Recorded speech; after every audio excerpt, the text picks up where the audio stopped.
Hello, my motivation is finally coming back. So, here are 7 issues I have with gacha life 2.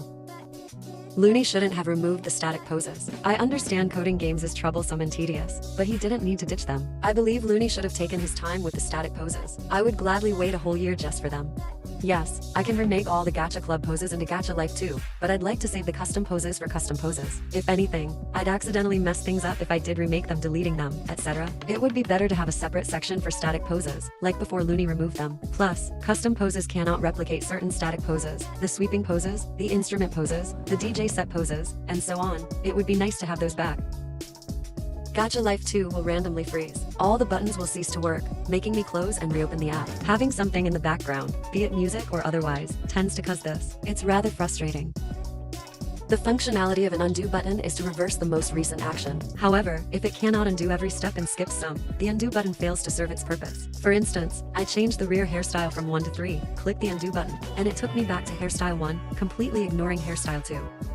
The undo button does not work when adding hair, accessories, or other items using the menu instead of the arrows. You cannot undo colors and adjustments as well. Furthermore, the undo button only works for undoing something on one page. If you add hair on page 1 and then go to page 2, you can't undo what you've done, even if you go back to page 1. Similarly, exiting character customization and returning later prevents undoing previous actions. There isn't even a redo button too, so if you accidentally undo something, you'd have to redo it manually. How inconvenient.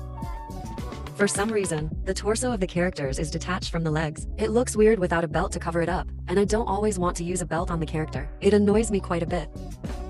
When editing text, such as the character's name or profile, I cannot exit by tapping the X button. I have to exit by tapping the save button, and the erase button also does not work. I can't paste the offline codes to import characters and poses either. Thankfully, the import IDs work to import characters.